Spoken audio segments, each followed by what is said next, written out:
तळहाताच्या रेषानी सहज सुखा का भोगी कुणी तळहाताच्या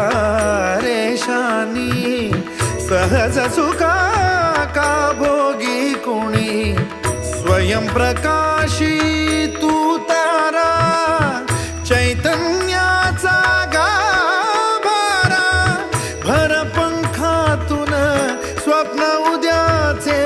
भर पंखातून स्वप्न उद्याचे झेप घेरे पाखरा